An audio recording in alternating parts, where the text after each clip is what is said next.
Hope everyone had a very good 4th of July weekend. Hopefully back ready and refreshed. Just one thing at the top today, and that is today we wish a happy birthday to His Holiness, the Dalai Lama, whose grace and compassion have served as an inspiration to all of us. We commend his dedication to the global Tibetan community and to all those around the world who share in his important message of peace and kindness and his commitment to equality and, importantly, to human dignity. We join all of those in wishing His Holiness many more years to come. Matt, would you like to? That is it. Okay. Well, I thought I was going to be asking a follow-up because I thought you were going to do a topper about the Ethiopia call. Let me just ask the Ethiopia question very briefly, and then move on to something else. In the call that you guys read out with Prime Minister Abiy, it talked about Tigray and the troops and all that, but it didn't mention anything about the GERD, about the dam. Yep. And as you probably know, the Ethiopians have begun filling it again. And I'm wondering if that came up in the call and whether it did or not, if you have anything to say about that. Well, we did issue a readout of the call with Prime Minister Abiy. We'll let that readout speak for itself. When it comes to the GERD, what I will say is that we have continued to support collaborative and constructive efforts by the parties involved, and that's Ethiopia, it's Egypt, and Sudan, to reach an enduring arrangement on the GERD. We understand, of course, the importance of the Nile waters to all three of these countries, and we continue to encourage a resumption of a dialogue that we hope is productive and substantive and constructive. In doing so, all along we've supported the AU-led process, a process that aims to lower tensions, that aims to facilitate productive negotiations, and to enhance regional cooperation. We do call on all parties to refrain from unilateral action, any unilateral action that would raise those tensions, that would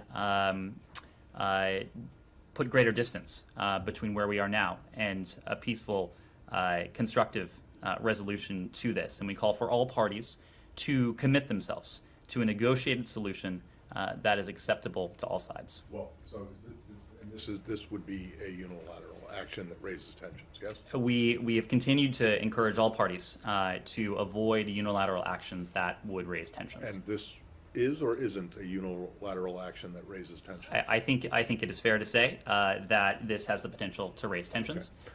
All right. If no one else, I just want to go very briefly. You meant it's tangential to the Dalai Lama, Sure. Although it has to do with China, but not Tibet. And that is just, I'm wondering if you can tell, the meeting with the Secretary was having today with the Uyghur, the Xinjiang internment camp people, should be over by now, no? Is there anything you can tell us about So that? we will have a readout of the meeting later today. It started just a little bit, a bit ago, about an hour ago, and so I do expect we'll be able to offer a readout later today. This was an event that the State Department put together. It was with a number, I believe there were 7 participants. These were survivors of the internment camps. These were family members. These were advocates on their behalf. This was something the Secretary wanted to do to provide him an opportunity to reaffirm the administration's emphasis on human rights when it comes to our China policy, and to reaffirm our engagement with individuals from groups the government of the People's Republic of China has repressed in Xinjiang. It will also enable, and I suspect it did enable, the members of the advocacy community who were present during this meeting to provide recommendations to the department for responding to the ongoing atrocities in Xinjiang. But again, we will have a readout of this later today. Humaira, I'm sorry. Okay. Just want to follow up on Tigray because he started with it.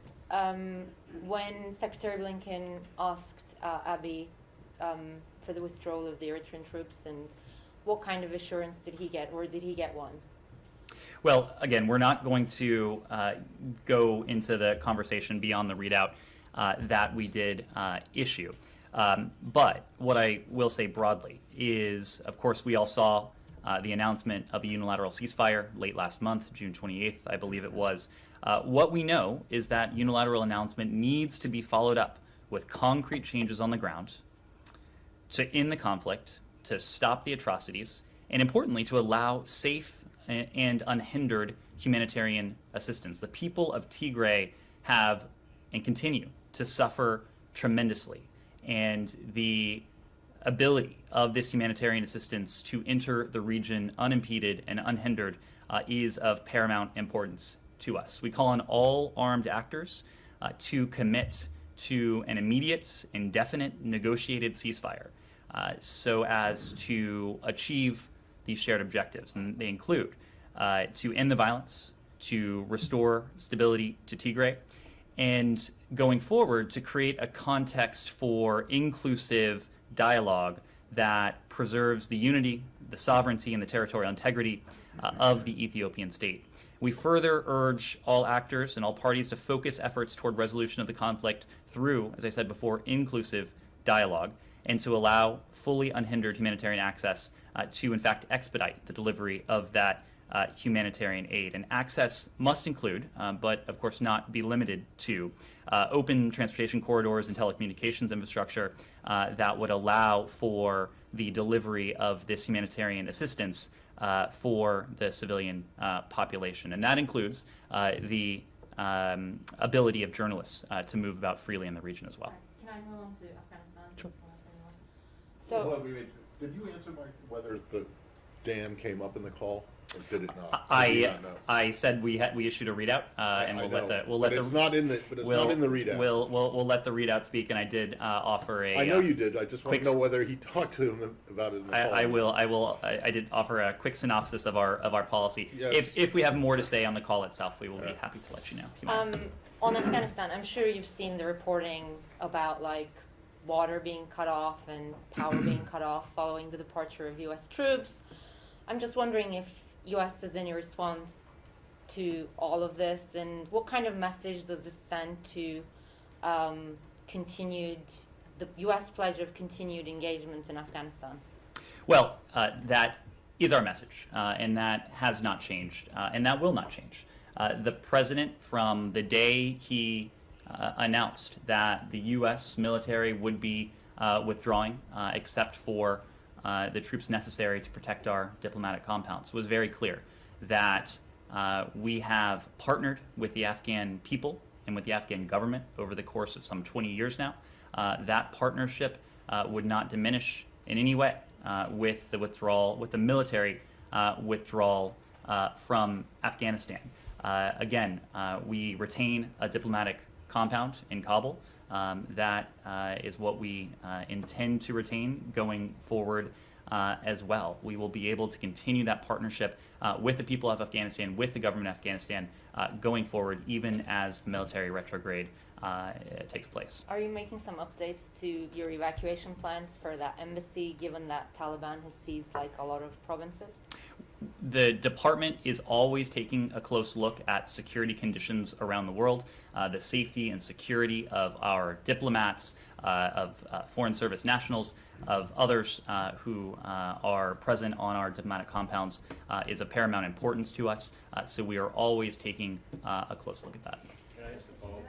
Sure. Are you surprised, is the State Department surprised with the speed with which the Taliban have taken over outposts and roads and entire provinces in Afghanistan? Do you have a new assessment on whether the Afghan government can withstand that onslaught and will remain viable? I am not going to offer an assessment or any sort of feedback of our reaction from here. I will say, as a matter of policy, and that's where our focus has been, as a matter of policy. We have continued to call for an end to the ongoing violence, which of course has been driven largely by the Taliban. A negotiated settlement between the parties, in this case the Islamic Republic and the Taliban, is the only way to end 40 years of war and to bring to Afghanistan the peace that the Afghan people both want and deserve.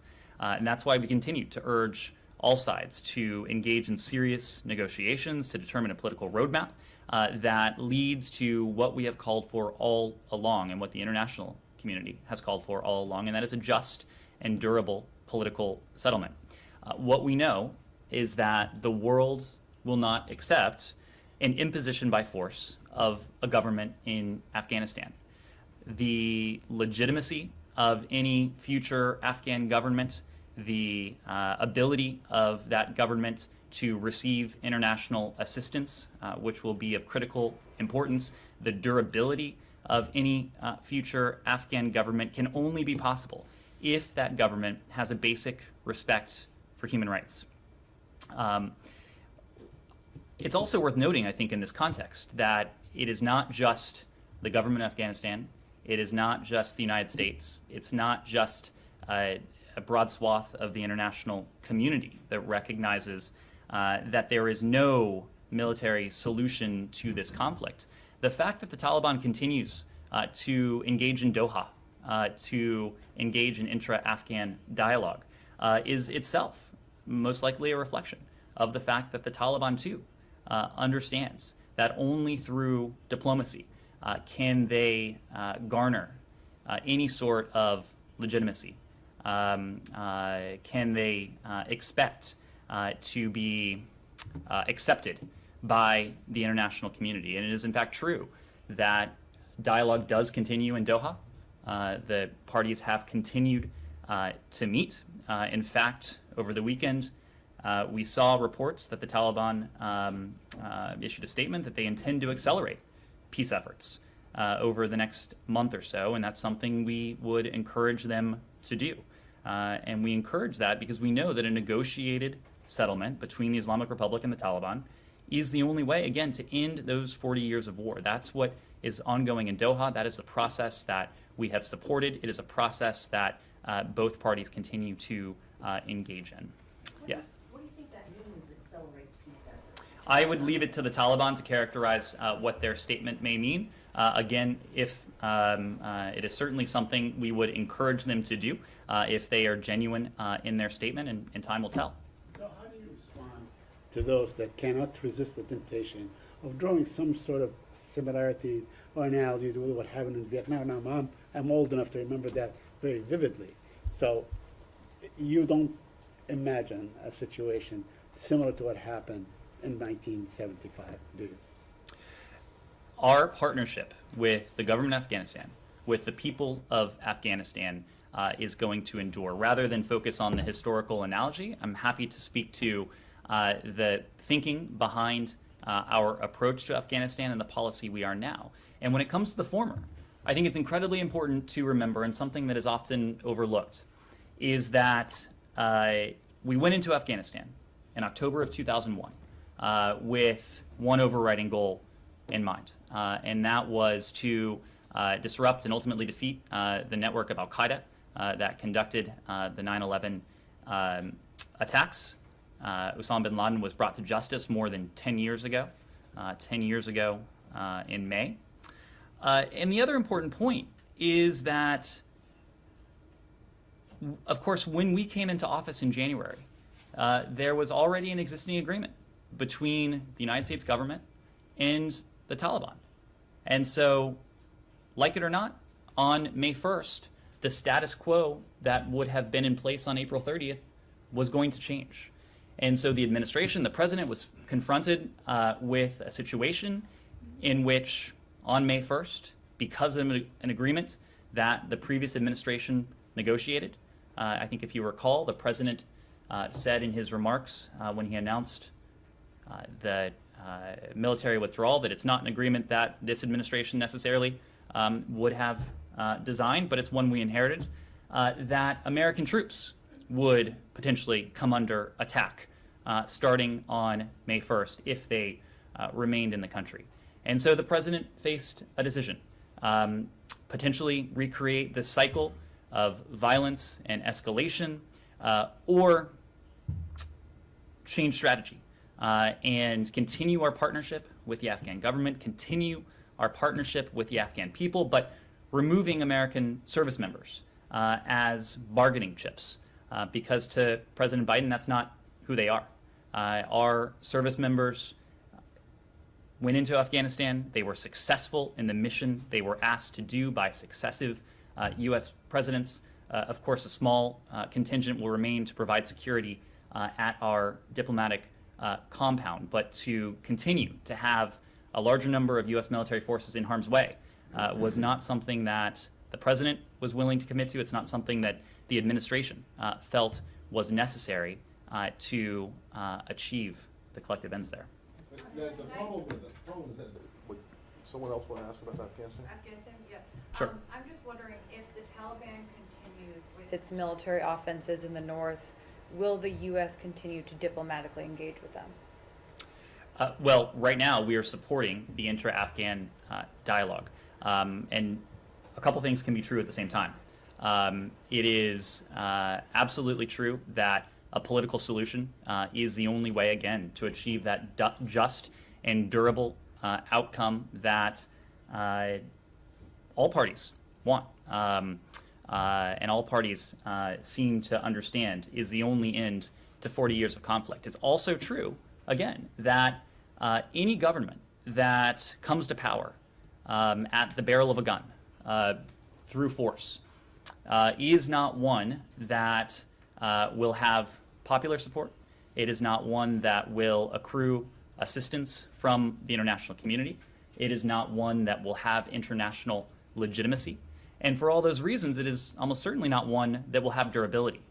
And what we seek, again, is a just and durable political outcome, and only through dialogue, in this case intra-Afghan dialogue, can that be achieved. So I guess the answer is yes, as they continue with their Military offenses, you will continue to engage with them diplomatically. Again, wouldn't want to entertain the hypothetical, but we know in this Well, it's case, not a hypothetical, it's going on right now. well, you're asking about something that could continue. We have also seen the statements from the Taliban that I referred to just a moment ago, that they intend to intensify that diplomacy. So again, we'll see if they make good on that. And one quick question, if they take their military offenses to Kabul, will that change the calculation diplomatically between the U.S. and the Taliban? Again, I don't want to entertain the hypothetical. We have what will remain is our partnership with the Afghan government, with the Afghan people. We will continue down that path and wouldn't want to entertain a hypothetical like that. But I mean, there's going to be, you must have an assessment, like, you know, things are happening on the ground and they're seizing district after district. You must have some sort of an assessment, like a cutoff point. If this happens, then we're going to stop disengaging. And the same goes for the evacuation plan as well. Well, of course, the State Department, the Department of Defense, these are planning organizations. We're always planning for any contingency. And so when it comes to the safety and security of our people on the ground, when it comes to our diplomatic approaches, when it comes to our policy, of course we're planning for any number of contingencies. Yeah, I don't understand three things. One, I don't understand how you're able to make this claim that the Taliban actually want international acceptance and aid when there's nothing in their history that suggests that they do. I've asked you about this before, and there's no good answer other than, oh, well, a bunch of them are in Doha talking. But that doesn't mean anything. They never wanted internet or cared about. They were perfectly happy when Pakistan was the only country on the planet that recognized them. That's number one. Number two, the argument that you guys inherited an agreement with the Taliban that the previous administration concluded and that you had no choice. I don't understand that either. This administration inherited plenty from the previous administration that it absolutely reversed. Are you saying that you're not you're not confident in your negotiating skills, that you could have renegotiated with that you couldn't have renegotiated a deal with the Taliban, and that are you saying that the president in fact didn't want to take troops out, didn't want to withdraw? And then lastly, the thing I don't understand, well, maybe not understand, but you don't want to talk about the historic analogy that Saeed made to Vietnam. Let's go next door to Cambodia. Are you familiar at all with the letter that Sirik Matak wrote to the John Gunther Dean, who was the U.S. ambassador to Cambodia in April of 1975? If you're not familiar with it. It's been a while. I suggest you familiarize yourself with it because it may end up being sadly prescient. But if you could answer the first two, that Sure. would be great. Thanks. Well, on your second question, Matt, I think you're actually confusing different things here. These are apples and oranges. Yes, we changed quite a few U.S. policies across a number of fronts, but I think you would be hard-pressed to find an international agreement that the United States signed on to during the last administration that this administration has jettisoned, done away with. This is the point that we have made in any number of How about different... the Geneva Protocol on the anti-abortion stuff? This was the point that we have made on any number of steps about the importance of the durability of American foreign policies, American foreign policy across administrations. How about the agreements with the Northern with Mexico and the Northern Triangle? Those are international agreements that you guys jettisoned. These are, Matt, no, I